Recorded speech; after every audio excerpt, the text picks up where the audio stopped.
ಒಂದು ಅಂದವಾದ ಹಳ್ಳಿಯಲ್ಲಿ ಶಾರದಾ ಪ್ರಸಾದ್ ಅನ್ನುವ ದಂಪತಿಗಳು ಇರ್ತಾ ಇದ್ರು. ಅವರಿಗೆ ರಮೇಶ್ ಅನ್ನುವ ಒಬ್ಬ ಮಗ ಇರುತ್ತಾನೆ. ರಮೇಶನಿಗೆ ಅನಾಮಿಕಳ ಜೊತೆ ವಿವಾಹವಾಗಿರುತ್ತದೆ. ಅನಾಮಿಕಾ ತುಂಬಾ ಒಳ್ಳೆಯವಳು, ಬುದ್ಧಿವಂತಳು. ಹಾಗೆ ಮನೆಯಲ್ಲಿರುವವರ ಕ್ಷೇಮದ ಬಗ್ಗೆ ಯಾವಾಗಲೂ ಆಲೋಚಿಸ್ತಾ ಇದ್ಲು. ಅವರ ಮನೆ ಚಿಕ್ಕದಾದರೂ ಮನೆಯ ಸುತ್ತಲೂ ಸ್ವಲ್ಪ ಖಾಲಿ ಜಾಗ ಇರ್ತಾ ಇತ್ತು. ಹಾಗೆ ಅವರು ಸಂತೋಷದಿಂದ ಜೀವಿಸುತ್ತಾ ಇರುವ ಸಮಯದಲ್ಲಿ ನೋಡುತ್ತಾ ಇರುವ ಹಾಗೆ ಬೇಸಿಗೆ ಕಾಲ ಬಂದೇ ಬರುತ್ತೆ. ಈ ಸಲ ಬಿಸಿಲು ಬಹಳ ಉರಿತಾ ಇರುತ್ತೆ. ಬೆಳಗಿನ ಸಮಯವಾಗುವ ಮೊದಲೇ ಸೂರ್ಯ ಕೆಂಡ ಸುರಿಸ್ತಾ ಇರ್ತಾನೆ. ಇನ್ನು ಆ ದಿನ ಮಧ್ಯಾಹ್ನ ಮನೆಯಲ್ಲಿ ಶಾರದಾ ಪ್ರಸಾದ್ ಬಿಸಿಯನ್ನು ತಡೆಯಲಾರದೆ ಹಾಲಲ್ಲಿ ಕೂತ್ಕೊಂಡು ಮಾತಾಡ್ತಾ ಇರ್ತಾರೆ. ಏನು ಅಂದ್ರೆ, ನೋಡಿದ್ರಾ ಈ ಸಲ ಬಿಸಿಲು ಎಷ್ಟು ದಾರುಣವಾಗಿದೆಯೋ, ನಿಜಕ್ಕೂ ಹೊರಗಡೆ ಕಾಲಿಡ್ಬೇಕು ಅಂದ್ರೆ ಭಯವಾಗ್ತಾ ಇದೆ.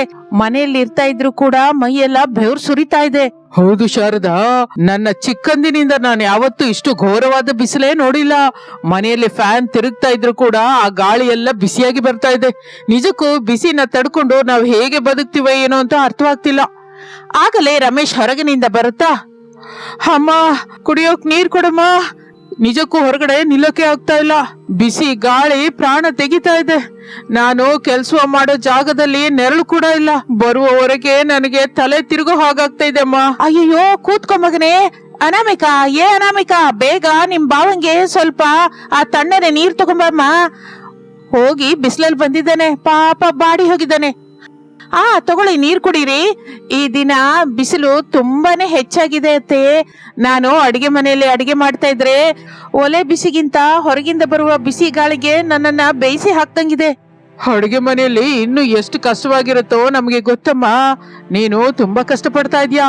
ಈ ಬಿಸಿಲಿಗೆ ಏನಾದ್ರೂ ತಣ್ಣನೆ ಪಾನೀಯ ಕುಡಿದ್ರೆ ಈ ಬಿಸಿ ಕಡಿಮೆ ಆಗೋ ಹಾಗಿಲ್ಲ. ನೀವಷ್ಟೊಂದು ದುಃಖ ಪಡಬೇಡಿ ಮಾವಯ್ಯ. ನಾನು ಬೆಳಿಗ್ಗೆ ತರಕಾರಿ ತಗೊಂಡ್ಬರ್ಬೇಕು ಮಾರ್ಕೆಟ್ಗೆ ಹೋದಾಗ ಒಂದು ಒಳ್ಳೆ ದೊಡ್ಡ ವಾಟರ್ ಮೆಲನ್ ತಂದಿದ್ದೀನಿ. ಅದನ್ನು ನೋಡುತ್ತಲೇ ನಿಮಗೆ ಬಿಸಿಲಲ್ಲಿ ತಣ್ಣಗಾಗುತ್ತೆ ಅಂತ ಅನ್ಸಿತು. ನಾನು ಈಗಲೇ ಅದನ್ನ ಕೊಯ್ದು ತರ್ತೀನಿ ಇರಿ. ಅಬ್ಬಾ, ಎಷ್ಟು ಒಳ್ಳೆ ಮಾತು ಹೇಳ್ದೆ ಅನಾಮಿಕಾ.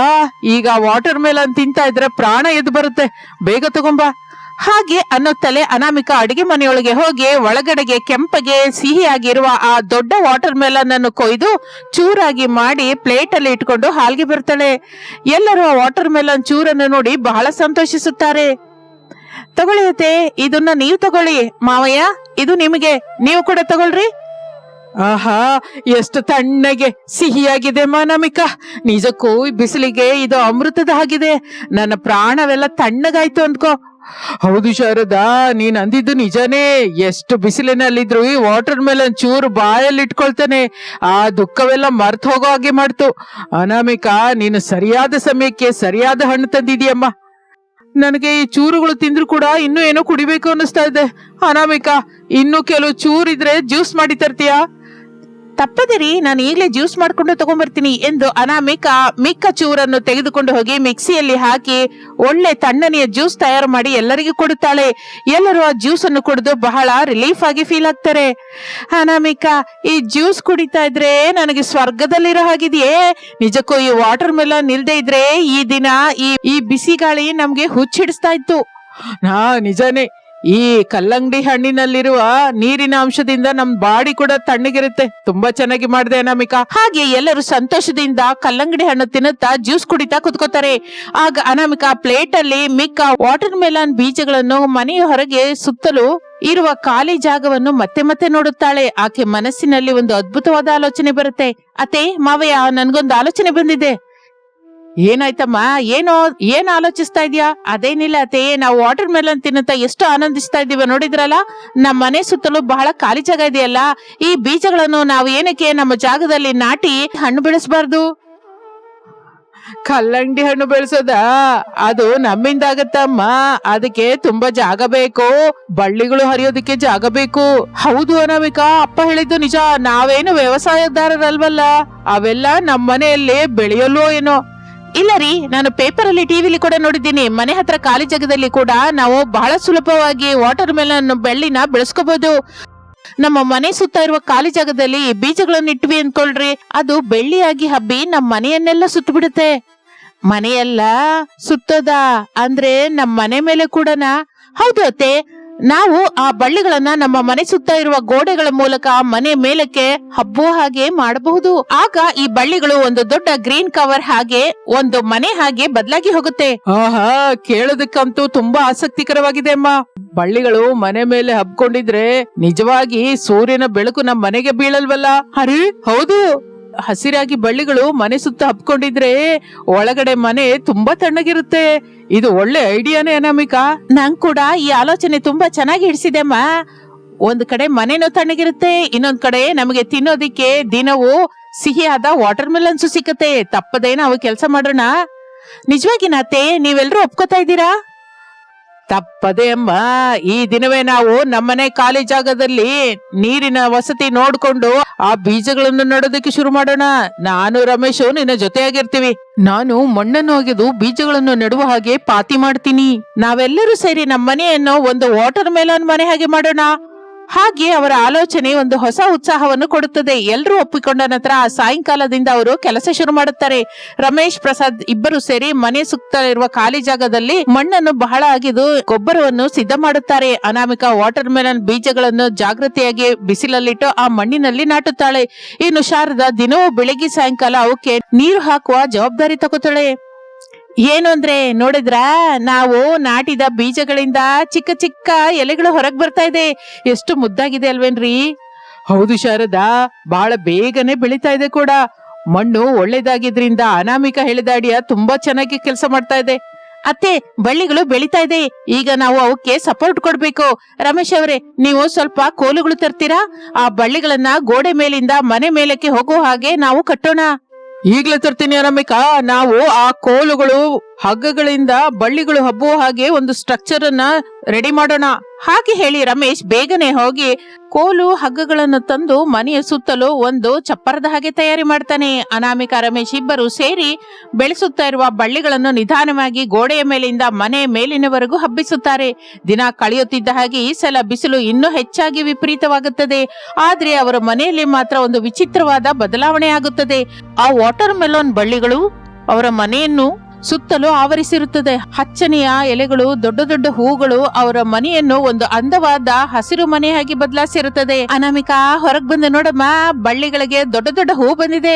ಕೆಲವು ಚಿಕ್ಕ ಚಿಕ್ಕ ಕಾಯಿಗಳು ಕೂಡ ಕಾಣಿಸ್ತಾ ಇದೆ. ನಿಜವಾಗಿ ನಾತೆ, ನಂಗೆಷ್ಟು ಆನಂದವಾಗಿದೆಯೋ. ನಮ್ಮ ಕಷ್ಟ ಫಲಿಸಿದೆ. ಈ ಎಲೆಗಳು, ಈ ಬಳ್ಳಿಗಳು ನಮ್ಮ ಮನೆ ಮೇಲೆ ಒಂದು ದೊಡ್ಡ ಅಂಬ್ರೆಲಾದ ಹಾಗೆ ತಯಾರಾಗಿದೆ. ನೀವು ಗಮನಿಸಿದ್ದೀರೋ ಇಲ್ವೋ, ಈ ಮಧ್ಯ ನಮ್ಮ ಮನೆಯಲ್ಲಿ ಮಧ್ಯಾಹ್ನದ ಬಿಸಿ ಬಹಳ ಕಡಿಮೆ ಆಗಿದೆ. ಹೌದಪ್ಪ, ಮನೆ ಸುತ್ತ ಸೂರ್ಯನ ಕಿರಣಗಳು ಬೀಳದ ಹಾಗೆ ಈ ಬಳ್ಳಿಗಳು ತಡಿತಾ ಇದೆ. ಈಗ ನಮ್ಮನೆ ನೋಡೋದಕ್ಕೆ ಒಂದು ವಾಟರ್ ಮೆಲನ್ ಮನೆಯಾಗಿ ಬದಲಾಗಿದೆ. ಹೊರಗ್ನವ್ರು ಯಾರಾದ್ರೂ ನೋಡಿದ್ರೆ ಆಶ್ಚರ್ಯ ಹೋಗ್ತಾರೆ ಕೂಡ ಅಂದುಕೊಳ್ಳುತ್ತಾ ಇರುವಾಗ ಇನ್ನು ಕೆಲವು ವಾರಕ್ಕೆ ಆ ಬಳ್ಳಿಗಳಿಗೆ ಬಹಳ ದೊಡ್ಡ ದೊಡ್ಡ ವಾಟರ್ ಮೆಲನ್ಸ್ ಕಾಣುತ್ತದೆ.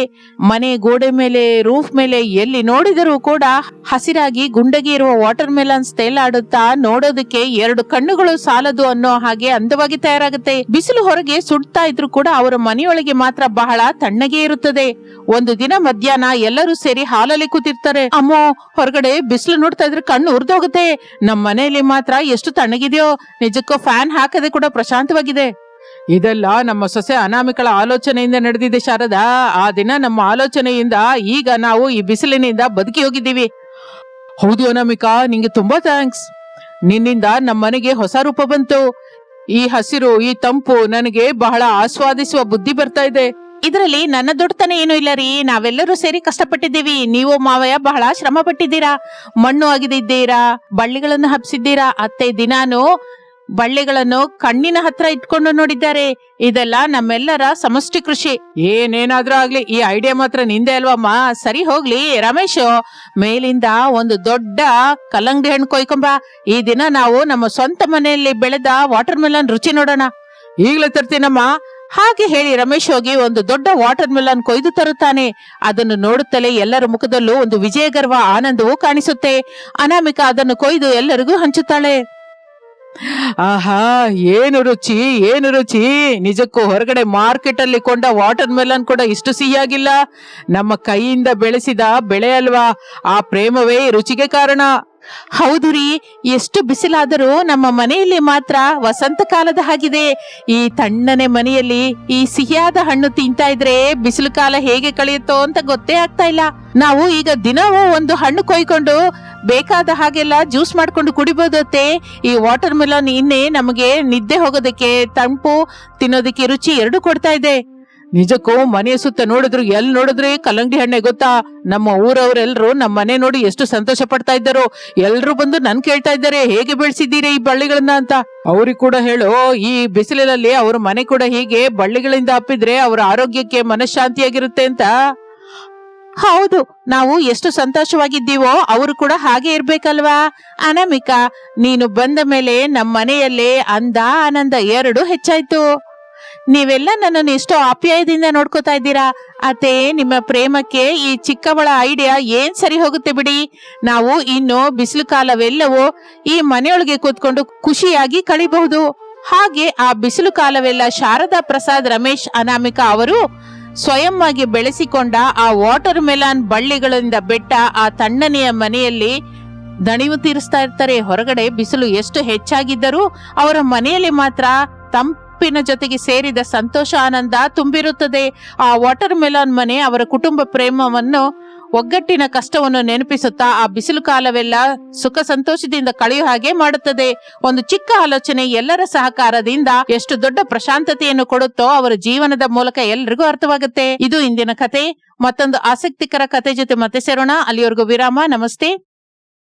ಒಂದು ಊರಿನಲ್ಲಿ ಹಳೆ ಹೆಂಚಿನಿಂದ ಅಲ್ಲಲ್ಲಿ ತೂತು ಬಿದ್ದ ಕವರಿಂದ ಇರೋ ಒಂದು ಚಿಕ್ಕ ಮನೆ ಇರ್ತಾ ಇತ್ತು. ಆ ಮನೆಯಲ್ಲಿ ಶಾರದಾ ಪ್ರಸಾದ್ ತಮ್ಮ ಮಗ ರಮೇಶ್, ಸೊಸೆ ಅನಾಮಿಕಳ ಜೊತೆ ಸೇರಿ ಇರ್ತಾ ಇದ್ರು. ಅವರದ್ದು ಬಡ ಕುಟುಂಬ. ಅಂದರೆ ದಿನಕ್ಕೆ 2 ಹೊತ್ತು ಅನ್ನ ತಿಂದರೆ ಅದು ಒಂದು ಹಬ್ಬದ ಹಾಗೆ ಅನಿಸ್ತಾ ಇತ್ತು. ಆಗಲೇ ಬಿರು ಬೇಸಿಗೆ ಶುರುವಾಗುತ್ತದೆ. ಆಕಾಶದಿಂದ ಕೆಂಡ ಸುರಿಯುವ ಹಾಗೆ ಬಿಸಿಲು ಸುರಿತಾ ಇರುತ್ತೆ. ಒಂದು ದಿನ ಅಡಿಗೆ ಮನೆಯಲ್ಲಿ ಶಾರದಾ ಬೆವರು ಒರೆಸ್ಕೊಂತ ಖಾಲಿ ಬಿಂದಿಗೆ ನೋಡ್ತಾಳೆ. ಅನಾಮಿಕಾ ಒಲೆ ಹತ್ರ ಏನೋ ಕೆಲಸ ಮಾಡ್ತಾ ಇರ್ತಾಳೆ. ಅಮ್ಮ, ಅನಾಮಿಕಾ, ಈ ಬಿಸಿಲು ನೋಡಮ್ಮ, ಪ್ರಾಣ ಹೋಗೋ ಹಾಗಿದೆ. ಮೊದಲೇ ಈ ವರ್ಷ ಬಿಸಿಲು ತುಂಬಾ ಹೆಚ್ಚಾಗಿದೆ. ಬಿಂದಿಗೆಯಲ್ಲಿ ನೀರು ಕೂಡ ಬಿಸಿ ಆಗ್ತಾ ಇದೆ. ತಣ್ಣಗೆ ಗಂಟಲು ತಣಿಸ್ಕೊಳ್ಳೋಣ ಅಂತ ಹೇಳಿದ್ರೆ ಒಂದು ಹನಿ ನೀರು ಕೂಡ ಇಲ್ಲಮ್ಮ. ಹೌದು ಅತ್ತೆ, ಗಾಳಿ ಕೂಡ ಬೆಂಕಿಯ ನಾಲಿಗೆ ಹಾಗೆ ಬೀಸ್ತಾ ಇದೆ. ಅದಕ್ಕೆ ನಾನು ಬೆಳಗ್ಗೆನೇ ಇದ್ದು ನಮ್ಮ ಹಿತ್ತಲಿನಲ್ಲಿರುವ ಮರದ ಕೆಳಗೆ ನೆರಳಲ್ಲಿ ರಮೇಶ್ಗೂ ಮಾವನಿಗೂ ರಾಗಿ ಅಂಬಲಿ ಕಳ್ಸಿದ್ದೀನಿ. ಅದನ್ನೇನಾದ್ರೂ ಕುಡಿದ್ರೆ ಹೊಟ್ಟೆಲಿ ತಣ್ಣಗಿರುತ್ತೆ, ಬಿಸಿ ಹೊಡೆತ ಕೂಡ ತಗಲದ ಹಾಗಿರುತ್ತೆ. ನೀನು ನನ್ನ ಸೊಸೆ ಅಲ್ಲಮ್ಮ, ಯಾವಾಗ ನೋಡಿದ್ರು ಎಲ್ರ ಬಗ್ಗೆನೇ ಆಲೋಚಿಸ್ತೀಯಾ. ಆದ್ರೆ ನಮ್ಮ ಹಣೆ ಬರಹ ನೋಡು, ಕುಡಿಯೋದಕ್ಕೆ ಕನಿಷ್ಠ ಒಂದು ಮಜ್ಜಿಗೆ ಗ್ಲಾಸ್ ಕೂಡ ಕೊಡಲಾರದ ಪರಿಸ್ಥಿತಿನಲ್ಲಿದ್ದೀವಿ. ನಿಮ್ಮ ಮಾವಯ್ಯ ರಮೇಶು ಹೊರಗಡೆ ನೋಡಿದ್ರೆ ಆ ಬಿಸಿಲಲ್ಲಿ ಕೆಲ್ಸಕ್ಕೆ ಹೋಗಿದ್ದಾರೆ. ಅವರು ಮನೆಗೆ ಬರೋ ಹೊತ್ತಿಗೆ ಎಷ್ಟು ಸುಸ್ತಾಗಿ ಬರ್ತಾರೋ ಏನೋ ಅಂತ ನನಗೆ ಭಯವಾಗ್ತಾ ಇದೆ. ಅತ್ತೆ, ನೀವು ಯೋಚಿಸ್ಬೇಡಿ. ಕಷ್ಟ ಯಾವಾಗ್ಲೂ ಒಂದೇ ತರ ಇರೋದಿಲ್ಲ. ಯಾವುದೋ ಒಂದು ದಿನ ನಮಗೆ ಕೂಡ ಒಳ್ಳೆ ದಿನ ಬರುತ್ತೆ. ಈ ಬಿಸಿಲನ್ನು ಕೂಡ ನಾವು ಜಯಿಸಬಲ್ಲೆವು. ನನ್ನ ಹತ್ರ ಒಂದು ಚಿಕ್ಕ ಆಲೋಚನೆ ಇದೆ. ಏನಮ್ಮ ಅದು? ಈ ಬಡತನದಲ್ಲಿ ಆಲೋಚನೆ ಕೂಡ ಬೆಲೆ ಬಾಳುವಂತದ್ದೇ ಅಲ್ವಾ ಅತ್ತೆ. ನಮ್ಮ ಹಿತ್ತಲಲ್ಲಿ ಬೆಳೆದ ಸ್ವಲ್ಪ ಸೊಪ್ಪು ತರಕಾರಿ ಇದೆ ಅಲ್ಲ, ಅದನ್ನ ನಾನು ಈಗಲೇ ಮಾರ್ಕೆಟ್ಗೆ ತಗೊಂಡೋಗಿ ಮಾರ್ಕೊಂಡ್ಬರ್ತೀನಿ. ಆ ಬಂದ ದುಡ್ಡಿನಿಂದ ಎಲ್ಲರಿಗೂ ಉಪಯೋಗ ಬರೋ ಹಾಗೆ ಏನಾದ್ರೂ ತಗೊಂಡ್ಬರ್ತೀನಿ. ಹಾಗೆ ಅಮ್ಮ, ನೀನು ಜಾಗೃತಿಯಾಗಿ ಹೋಗಿ ಬಾ. ಆ ಬಿಸಿಲಲ್ಲಿ ತಲೆ ಮೇಲೆ ಏನಾದ್ರೂ ಬಟ್ಟೆ ಹಾಕೋ. ನಿನ್ನ ಆರೋಗ್ಯ ಜಾಗ್ರತೆ. ಹಾಗಿರುವಾಗ ಅನಾಮಿಕಾ ನೆತ್ತಿಯ ಮೇಲೆ ಬುಟ್ಟಿ ಹಿಡ್ಕೊಂಡು ಮಾರ್ಕೆಟ್ಗೆ ಹೋಗುತ್ತಾಳೆ. ಅಲ್ಲಿ ತರಕಾರಿ ಮಾರಿ ಅವಳಿಗೆ ಬಹಳ ಕಡಿಮೆ ದುಡ್ಡೇ ಬರುತ್ತೆ. ಹಿಂತಿರುಗಿ ಬರುತ್ತಾ ಇರುವಾಗ ಒಂದು ಕಡೆ ಮಾವಿನ ಹಣ್ಣು ರಾಶಿಯಾಗಿ ಸುರಿದಿರುತ್ತೆ. ಕೆಲವು ಹಣ್ಣುಗಳು ಬಹಳ ಹಣ್ಣಾಗಿ ಚಿಕ್ಕ ಚಿಕ್ಕ ಏಟುಗಳು ಇದ್ದಿದ್ದರಿಂದ ವ್ಯಾಪಾರಿ ಅದನ್ನ ಕಡಿಮೆ ರೇಟಿಗೆ ಮಾರ್ತಾ ಇರ್ತಾನೆ. ಈ ಹಣ್ಣು ತುಂಬಾ ಚೆನ್ನಾಗಿದೆ, ಸ್ವಲ್ಪ ಏಟಾದ್ರೂ ರುಚಿ ಮಾತ್ರ ಕಡಿಮೆ ಆಗಿಲ್ಲ. ಇದನ್ನ ಮನೆಗ್ ತಗೊಂಡು ಹೋದ್ರೆ ಎಲ್ರೂ ಸಂತೋಷ ಪಡ್ತಾರೆ, ಹೊಟ್ಟೆ ತುಂಬುತ್ತೆ, ಪ್ರಾಣ ಕೂಡ ತಣ್ಣಗಾಗುತ್ತೆ. ಹಾಗೆ ಅಂದುಕೊಂಡು ಅನಾಮಿಕಾ ಹಣ್ಣನ್ನು ಕೊಂಡುಕೊಂಡು ಮನೆಗೆ ಸೇರ್ಕೋತಾಳೆ. ಆಗಲೇ ರಮೇಶ್ ಪ್ರಸಾದ್ ಕೆಲಸ ಮುಗಿಸ್ಕೊಂಡು ನೀರಸವಾಗಿ ಮನೆ ಜಗಲಿ ಮೇಲೆ ಕೂತಿರ್ತಾರೆ. ಹಬ್ಬೋ, ಏನೋ ಈ ಬಿಸಿಲು, ಗಂಟಲು ಒಣಗಿ ಹೋಗಿ ತುಂಬಾ ಸುಸ್ತಾಗ್ತಾ ಇದೆ. ಶಾರದಾ, ಸ್ವಲ್ಪ ನೀರ್ ಕೊಡು. ಅದು ಬಿಸಿಯಾಗಿದ್ರೂ ಪರವಾಗಿಲ್ಲ, ಮೊದ್ಲು ಗಂಟಲು ತೇವವಾಗ್ಬೇಕು. ಹೌದಪ್ಪ, ನನ್ಗಂತೂ ತಲೆ ತಿರುಗ್ತಾ ಇದೆ. ಈ ದಿನ ಕೆಲ್ಸ ಕೂಡ ಹೆಚ್ಚು ಹೊತ್ತು ನಿಲ್ಲಲಾರ್ದೆ ಹೋಗಿದ್ದೀವಿ, ಅಷ್ಟು ಬಿಸಿಲಿದೆ. ಅಮ್ಮ, ನೀರ್ ಬೇಗ ತಗೊಂಬಾ. ಮಾವಯ್ಯ, ರಮೇಶ್, ನಿಲ್ಲಿ. ಕೇವಲ ನೀರಿನಿಂದ ದಾಹ ತೀರೋದಿಲ್ಲ. ತಗೊಳ್ಳಿ, ನಾನು ಮಾರ್ಕೆಟ್ ಇಂದ ಏನ್ ತಂದಿದ್ದೀನಿ ನೋಡಿ. ಏನಮ್ಮ ಅದು? ಹಬ್ಬ, ಮಾವಿನ ಹಣ್ಣ, ಎಷ್ಟು ಚೆನ್ನಾಗಿರೋ ವಾಸನೆ ಬರ್ತಾ ಇದೆಯೋ. ಹೌದು ಅತ್ತೆ, ಇವು ತಿಂದ್ರೆ ನಮ್ಮ ಶರೀರಕ್ಕೆ ಸತ್ವ ಬರುತ್ತೆ. ಎಲ್ಲರೂ ಸೇರಿ ತಿನ್ನೋಣ ಬನ್ನಿ. ಅಮ್ಮ ಅನಾಮಿಕಾ, ಈ ಬರದಲ್ಲಿ ಹಣ್ಣೇನಕ್ಕಮ್ಮ, ಆ ದುಡ್ಡನ್ನ ಎತ್ತಿಡ್ಬೋದಲ್ಲ. ಇಲ್ಲ ಮಾವಯ್ಯ, ಆರೋಗ್ಯಕ್ಕಿಂತ ದುಡ್ಡು ಮುಖ್ಯವಲ್ವಲ್ಲ. ನೀವು ಸುಸ್ತಾಗಿ ಬಂದಿದ್ದೀರಾ, ಮೊದಲು ಇದನ್ನ ತಿನ್ನಿ ಎಂದು ಅಂದುಕೊಳ್ಳುತ್ತಾ ಎಲ್ಲರೂ ಸೇರಿ ಆ ಮಾವಿನ ಹಣ್ಣು ತಿನ್ನುತ್ತಾರೆ. ಆ ಮಧುರವಾದ ರುಚಿ ಅವರ ಸುಸ್ತನ್ನು ಸ್ವಲ್ಪವರೆಗೂ ಕಡಿಮೆ ಮಾಡುತ್ತೆ. ಆದರೆ ಅನಾಮಿಕಳ ಕಣ್ಣು ಆ ಹಣ್ಣಿನ ರಸದ ಮೇಲೆ ಬೀಳುತ್ತೆ. ಆಗ ಹಣ್ಣನ್ನು ತಿಂದ ನಂತರ ಅನಾಮಿಕಂಗೆ ಒಂದು ಅದ್ಭುತವಾದ ಆಲೋಚನೆ ಬರುತ್ತೆ. ಕೇವಲ ಹಣ್ಣಾಗಿ ತಿನ್ನೋದಕ್ಕಿಂತ ಇದನ್ನು ಒಂದು ತಣ್ಣನೆಯ ಪಾನೀಯವಾಗಿ ಬದಲಾಯಿಸಿದ್ರೆ ಹೇಗಿರುತ್ತೋ ಎಂದು ಆಲೋಚಿಸ್ತಾಳೆ. ಅತ್ತೆ, ನಂಗೊಂದು ಆಲೋಚನೆ ಬಂತು. ನಾವು ಈ ಮಾವಿನ ಹಣ್ಣನ್ನು ಚೂರಾಗಿ ಕೊಯ್ದು ನಮ್ಮ ಮನೆಯಲ್ಲಿರುವ ಆ ಸ್ವಲ್ಪ ಹಾಲು, ಸ್ವಲ್ಪ ಸಕ್ಕರೆ ಸೇರಿ ತುಂಬಾ ಕಲಸಿದರೆ ಅದು ಒಂದು ಅದ್ಭುತವಾದ ಮ್ಯಾಂಗೋ ಶೇಕ್ ಆಗುತ್ತೆ. ಅದನ್ನು ಕುಡಿದರೆ ತಣ್ಣಗೆ ಹಾಯಾಗಿರುತ್ತೆ. ಮ್ಯಾಂಗೋ ಶೇಕಾ? ಅದು ಧನವಂತರು ಕುಡಿಯೋದಲ್ಲಮ್ಮ. ನಮ್ಮ ಹತ್ರ ಅದಕ್ಕೆ ಬೇಕಾದ ವಸ್ತುಗಳು ಇದೆಯಾ? ಮತ್ತೆ ಇದೆ ಅತ್ತೆ, ಹಾಲು ನಮ್ಮ ಹಸು ಕೊಡುತ್ತೆ, ಸಕ್ಕರೆ ಸ್ವಲ್ಪ ಇದೆ, ಹೇಗೆ ಮಾಡ್ತೀನಿ ನೀವೇ ನೋಡಿ. ಹಾಗೆ ಹೇಳಿ ಅನಾಮಿಕಾ ಅಡುಗೆ ಮನೆಗೆ ಹೋಗಿ ಮಾವಿನ ಹಣ್ಣನ್ನು ಶುಭ್ರವಾಗಿ ತೊಳೆದು ಸಿಪ್ಪೆ ತೆಗೆದು ಚೂರು ಮಾಡುತ್ತಾಳೆ. ಆ ಚೂರನ್ನು ಮಣ್ಣಿನ ಪಾತ್ರೆಯಲ್ಲಿ ಹಾಕಿ ಹಾಲು, ಸಕ್ಕರೆ ಸೇರಿಸಿ ಮೊಸರು ಕಡಿಯುವ ಕೋಲಿನಿಂದ ಚೆನ್ನಾಗಿ ಕಡಿಯುತ್ತಾಳೆ. ಆಗ ಅದು ದಪ್ಪನೆಯ ರುಚಿಕರವಾದ ಮ್ಯಾಂಗೋ ಶೇಕ್ ಆಗಿ ಬದಲಾಗುತ್ತೆ. ಹಳೆ ಗ್ಲಾಸ್ ಅಲ್ಲಿ ಸುರಿದು ಎಲ್ಲರಿಗೂ ಕೊಡುತ್ತಾಳೆ. ಅಬ್ಬಾ ಅನಾಮಿಕಾ, ಇದೇನ್ ರುಚಿ, ಅಮೃತದ ಹಾಗಿದೆ. ಆ ತಣ್ಣಗಿರೋದು, ಆ ಸಿಹಿ, ನನ್ನ ಪ್ರಾಣ ಎದ್ದು ಬಂತು ಗೊತ್ತಾ. ಹೌದಮ್ಮ, ಇಷ್ಟು ರುಚಿಕರವಾದ ಪಾನೀಯ ನಾನು ನನ್ನ ಜೀವನದಲ್ಲಿ ಕುಡ್ದೇ ಇಲ್ಲ. ಹೋಟೆಲಲ್ಲಿ ಕೂಡ ಹೀಗಿರುತ್ತೋ ಇಲ್ವೋ. ನಿನ್ನ ಕೈಯಲ್ಲೇನೋ ಮಹಿಮೆ ಇದೆ ಅಮ್ಮ. ನಿಜನೇ ಅಮ್ಮ, ನನ್ನ ಹೊಟ್ಟೆ ತುಂಬ ಹೋಯ್ತು. ಹಸುವೆ, ದಾಹ ಎರಡು ಮಾಯವಾಗಿ ಹೋಯ್ತು. ಎಲ್ಲರಿಗೂ ಹಿಡಿಸಿದ್ದಕ್ಕೆ ನಂಗೆ ಸಂತೋಷ. ಆದ್ರೆ ಮಾವಯ್ಯ, ನನ್ಗೊಂದು ವಿಷಯ ಅನಿಸ್ತಾ ಇದೆ. ಹೊರಗಡೆ ಬಿಸಿಲಿನಲ್ಲಿ ಕೆಲಸ ಮಾಡುವ ಕೂಲಿಗಳು, ಪ್ರಯಾಣಿಕರು ಎಷ್ಟು ಕಷ್ಟಪಡ್ತಾ ಇದ್ದರೋ ಅಲ್ವಾ. ಇದನ್ನು ಕುಡಿದಾಗ ನಮಗೆ ಎಷ್ಟು ಹಾಯಾಗಿ ಅನ್ಸಿದ್ರೆ ಅವ್ರಿಗ್ ಕೂಡ ಇಂಥದ್ದು ಬೇಕು ಅನ್ಕೋತಾರಲ್ವಾ. ಹೌದು, ಆದ್ರೆ ಅವ್ರ ಜೊತೆ ಯಾರು ಕೊಡ್ತಾರೆ? ಯಾಕೆ ಕೊಡಲ್ಲ, ನಾವು ಕೊಡೋಣ. ಇದನ್ನೇ ಒಂದು ಚಿಕ್ಕ ವ್ಯಾಪಾರವಾಗಿ ಬದಲಾಯಿಸೋಣ. ವ್ಯಾಪಾರನ? ಅಮ್ಮೋ, ನಮ್ಗೆ ವ್ಯಾಪಾರ ಎಲ್ಲ ಕೈ ಹಿಡಿಯಲ್ಲಮ್ಮ. ಅದಕ್ಕೆ ಒಂದು ಶಾಪ್ ಬೇಕು, ಬಂಡವಾಳ ಬೇಕು. ನಮ್ಮ ಹತ್ರ ನೋಡಿದ್ರೇನು ಚಿಲ್ಲರೆ ಕಾಸು ಕೂಡ ಇಲ್ಲಲ್ಲ ತಾಯಿ. ಮಾವಯ್ಯ, ದೊಡ್ಡ ದೊಡ್ಡ ಶಾಪುಗಳೇನ ಅಗತ್ಯವಿಲ್ಲ. ನಮ್ಮ ಮನೆ ಮುಂದಿರುವ ಬೇವಿನ ಮರದ ನೆರಳೆ ಸಾಕು. ಚಿಕ್ಕದಾದ ಟೇಬಲ್ ಇಟ್ಟು ಅಲ್ಲೇ ನಾವು ತಯಾರು ಮಾಡಿದ ಮ್ಯಾಂಗೋ ಶೇಕ್ ನ ಮಣ್ಣಿನ ಗ್ಲಾಸ್ ಅಲ್ಲಿ ಮಾರೋಣ. ಮಣ್ಣಿನ ಗ್ಲಾಸ್ ಅಲ್ಲಿ ಇನ್ನೂ ತಣ್ಣಗಿರುತ್ತೆ. ಆಲೋಚನೆ ಚೆನ್ನಾಗಿದೆ, ಹೊರತು ಮಾವಿನ ಹಣ್ಣು ಎಲ್ಲಿಂದ ಬರುತ್ತೆ? ದಿನಕ್ಕೂ ಕೊಂಡ್ಕೋಬೇಕು ಅಂದ್ರೆ ದುಡ್ಡು ಬೇಕಲ್ಲ. ಅದಕ್ಕೆ ಕೂಡ ಒಂದು ದಾರಿ ಇದೆ. ಮಾರ್ಕೆಟ್ ಅಲ್ಲಿ ತುಂಬಾ ಹಣ್ಣಾದ, ಸ್ವಲ್ಪ ಏಟು ತಿಂದ ಹಣ್ಣುಗಳನ್ನು ಯಾರು ಕೊಂಡ್ಕೊಳ್ಳೋದಿಲ್ಲ. ಅದಂತೂ ನಮ್ಗೆ ಕಡಿಮೆ ರೇಟಿಗೆ ಬರುತ್ತೆ. ನಾವು ಶೇಕ್ ಮಾಡ್ತಿದೀವಿ, ಆದ್ರಿಂದ ಹಣ್ಣಂತೂ ನಮ್ಗೆ ಸರಿ ಹೋಗುತ್ತೆ. ರುಚಿಯಲ್ಲಿ ಮಾತ್ರ ಬದಲಾವಣೆ ಇರಲ್ಲ. ಅನಾಮಿಕಾ ಹೇಳಿದ್ದು ನಿಜನೇ ರಮೇಶು. ಪ್ರಯತ್ನಿಸಿದ್ರೆ ತಪ್ಪೇನಿದೆ. ಕೂಲಿ ಕೆಲಸಕ್ಕೆ ಹೋಗಿ ಬರುವ 100 ರೂಪಾಯಿಗಿಂತ ಇದರಲ್ಲಿ ನಮಗೆ ಸ್ವಂತವಾಗಿ ಒಂದಿರುತ್ತಲ್ಲ. ಹಾಗೆ ಅಮ್ಮ, ನಿನ್ನ ಆತ್ಮವಿಶ್ವಾಸ ನೋಡ್ತಾ ಇದ್ರೆ ನನಗೆ ನಂಬಿಕೆ ಬರ್ತಾ ಇದೆ. ನಾಳೆ ಬೆಳಿಗ್ಗೆನೆ ನಾನು ಮಾರ್ಕೆಟ್ಗೆ ಹೋಗಿ ಹಣ್ಣು ತಗೊಂಡ್ಬರ್ತೀನಿ. ರಮೇಶು, ನೀನು ಆ ಬೇವಿನ ಮರದ ಕೆಳಗೆ ಚಿಕ್ಕದಾದ ಚಪ್ಪರ ತರ ಹಾಕು. ಹಾಗಿರುವಾಗ ಆ ರಾತ್ರಿ ಎಲ್ಲರೂ ತುಂಬಾ ಉತ್ಸಾಹದಿಂದ ಪ್ಲಾನ್ ಮಾಡ್ಕೋತಾರೆ. ಮಾರನೇ ದಿನ ಬೆಳಿಗ್ಗೆ ಕೆಲಸ ಶುರುವಾಗುತ್ತದೆ. ರಮೇಶ್ ಆ ಬೇವಿನ ಮರದ ಕೆಳಗೆ ಚಿಕ್ಕದಾದ ಚಪ್ಪರ ಹಾಕುತ್ತಾನೆ. ಪ್ರಸಾದ್ ಒಂದು ಬುಟ್ಟಿ ಮಾವಿನ ಹಣ್ಣು ತರುತ್ತಾನೆ. ಅನಾಮಿಕಾ, ಶಾರದಾ ಸೇರಿ ಶೇಕ್ ಸಿದ್ಧ ಮಾಡುತ್ತಾರೆ. ಆಗ ಆ ಬೇವಿನ ಮರದ ಕೆಳಗೆ ಚಿಕ್ಕದಾದ ಟೇಬಲ್ ಇಡ್ತಾರೆ. ಅದರಲ್ಲಿ ಮಣ್ಣಿನ ಗ್ಲಾಸ್ ನಲ್ಲಿ ಜೋಡಿಸಿರ್ತಾರೆ. ಅನಾಮಿಕಾ, ರಮೇಶ್ ಅಲ್ಲೇ ನಿಂತಿರುತ್ತಾರೆ. ಬಿಸಿಲೇನೋ ಹೆಚ್ಚಾಗ್ತಾ ಇರುತ್ತೆ. ಆಗಲೇ ಒಬ್ಬ ಪ್ರಯಾಣಿಕ ಸುಸ್ತಾಗಿ ಆ ಕಡೆ ಬರ್ತಾನೆ. ಅಬ್ಬಾ, ಸ್ವಲ್ಪ ಕುಡಿಯೋದಕ್ಕೆ ನೀರ್ ಕೊಡ್ತೀಯಾ? ಬಿಸಿಲಿಗೆ ಸಾಯೋ ಹಾಗಿದ್ದೀನಿ. ತಗೊಳ್ಳಿ ಅಣ್ಣಯ್ಯ, ನೀರಿಗೆ ಬದಲು ಮ್ಯಾಂಗೋ ಶೇಕ್ ಕುಡಿದು ನೋಡಿ. ಕೇವಲ 10 ರೂಪಾಯಿನೇ. ಹೊಟ್ಟೆ ತುಂಬುತ್ತೆ, ಸುಸ್ತು ಹೋಗುತ್ತೆ. 10 ರೂಪಾಯಿನೇನಾ? ಸರಿ, ಒಂದು ಗ್ಲಾಸ್ ಕೊಡಯ್ಯ ಎಂದು ಅನ್ನುತ್ತಲೇ ಅನಾಮಿಕಾ ಗಟ್ಟಿಯಾದ ಮ್ಯಾಂಗೋ ಶೇಕ್ ಸುರಿದು ಕೊಡುತ್ತಾಳೆ. ಆ ಪ್ರಯಾಣಿಕ ಕುಡಿದು ಆಶ್ಚರ್ಯ ಹೋಗುತ್ತಾನೆ. ಹಬ್ಬಬ್ಬಬ್ಬಾ, ಏನ್ ರುಚಿ ತಾಯಿ. 5 ಸ್ಟಾರ್ ಹೋಟೆಲ್ ಅಲ್ಲಿ ಕೂಡ ಇಂಥದ್ದು ಸಿಕ್ಕಲ್ಲ. ನನ್ನ ಸುಸ್ತೆಲ್ಲ ಒಂದೇ ಕ್ಷಣದಲ್ಲಿ ಮಾಯವಾಗಿ ಹೋಯ್ತು. ಅಪ್ಪ, ಇನ್ನೊಂದ್ ಗ್ಲಾಸ್ ಕೊಡಪ್ಪ, ನನ್ನ ಸ್ನೇಹಿತರಿಗೆ ಕೂಡ ಹೇಳ್ತೀನಿ. ಹಾಗಿರುವಾಗ ಮೊದಲ ಗ್ಲಾಸ್ ನಿಂದ ಶುರುವಾದ ವ್ಯಾಪಾರ ಮಧ್ಯಾಹ್ನವಾಗುವವರೆಗೆ ಕುದುರುತ್ತದೆ. ಆ ಕಡೆ ಹೋಗುವ ರಿಕ್ಷಾ ಕಾರ್ಮಿಕರು, ಲಾರಿ ಡ್ರೈವರ್ಗಳು, ರೈತರು ಎಲ್ಲರೂ ನಿಂತ್ಕೊಂಡು ಕುಡಿಯಲಿಕ್ಕೆ ಶುರು ಮಾಡ್ತಾರೆ. ಏನಮ್ಮ, ಈ ಶೇಕ್ ತುಂಬಾ ಚೆನ್ನಾಗಿದೆ. ಇದ್ರಲ್ಲಿ ಏನ್ ಸೇರ್ಸಿದ್ಯಾ? ಎಷ್ಟು ಚೆನ್ನಾಗಿದೆ. ಏನೂ ಇಲ್ಲ ಅಣ್ಣಯ್ಯ, ನಮ್ಮ ಮನೆ ಹಸುವಿನ ಹಾಲು, ಸ್ವಚ್ಛವಾದ ಮಾವಿನ ಹಣ್ಣು, ನಮ್ಮ ಅತ್ತೆಯ ಪ್ರೇಮ ಇದರಲ್ಲಿದೆ. ಹೌದಣ್ಣ, ನನ್ನ ಸೊಸೆ ಕಷ್ಟದ ಪರಿಶ್ರಮವಿದು. ಹಾಗೆ ಕೆಲವು ದಿನದಲ್ಲಿಯೇ ಆ ಊರಿನಲ್ಲಿ ಅನಾಮಿಕಾ ಮ್ಯಾಂಗೋ ಶೇಕ್ ಅಂದರೆ ತಿಳಿಯದವರೇ ಇಲ್ಲ. ಪಕ್ಕದ ಊರಿನಿಂದ ಕೂಡ ಜನ ಬರಲಿಕ್ಕೆ ಶುರು ಮಾಡುತ್ತಾರೆ. ಬಂದ ದುಡ್ಡಿನಿಂದ ಅನಾಮಿಕಾ ಮತ್ತಷ್ಟು ಮಾವಿನ ಹಣ್ಣು, ಹಾಲು ಕೊಂಡ್ಕೊತಾಳೆ. ಪ್ರಸಾದ್, ರಮೇಶ್ ಕೂಡ ಕೂಲಿ ಕೆಲಸವನ್ನು ಬಿಟ್ಟು ಇದರಲ್ಲಿಯೇ ಸಹಾಯ ಮಾಡಲಿಕ್ಕೆ ಶುರು ಮಾಡುತ್ತಾರೆ. ಹೀಗೆ ಅಂದುಕೊಳ್ಳುತ್ತಾ ಇರುವಾಗ ಸಾಯಂಕಾಲದ ವೇಳೆಗೆ ಎಲ್ಲರೂ ಕೂತ್ಕೊಂಡು ಲಾಭ ಲೆಕ್ಕ ನೋಡ್ಕೊತಾ ಇರ್ತಾರೆ. ಅನಾಮಿಕಾ, ನೋಡ್ತಾ ಇರುವ ಹಾಗೆ ನಮ್ಮ ಹತ್ರ 1000 ರೂಪಾಯಿ ಬಂತಮ್ಮ. ಇದು ನಮ್ಗೆ ಒಂದು ತಿಂಗಳ ಸಂಪಾದನೆ ಅಲ್ವಾ? ಹೌದು ಅಪ್ಪ, ಜನ ಇನ್ನೂ ಕೇಳ್ತಾ ಇದ್ದಾರೆ. ನಮ್ಮ ಹತ್ರ ಏನೋ ಹಣ್ಣು ಆಗಿ ಹೋಗ್ತಾ ಇದೆ, ಆದ್ರೆ ಅವರ ದಾಹ ತೀರ್ತಾ ಇಲ್ಲ. ಅದಕ್ಕೆ ರಮೇಶ್, ನಾವು ನಾಳೆಯಿಂದ ಮತ್ತಷ್ಟು ಹಣ್ಣು ತಗೊಂಬರೋಣ. ಹಾಗೆ ಈ ಮಣ್ಣಿನ ಗ್ಲಾಸ್ ಅನ್ನು ಕೂಡ ಹೆಚ್ಚಿನ ಸಂಖ್ಯೆಯಲ್ಲಿ ತಯಾರು ಮಾಡೋಣ. ಪರಿಸರಕ್ಕೆ ಕೂಡ ಒಳ್ಳೇದಲ್ವಾ? ಅಮ್ಮ ಅನಾಮಿಕಾ, ನಿನ್ನಿಂದ ನಮ್ಮ ಮನೆಗೆ ಲಕ್ಷ್ಮೀ ದೇವಿ ಬಂದ ಹಾಗಿದೆ ಅಮ್ಮ.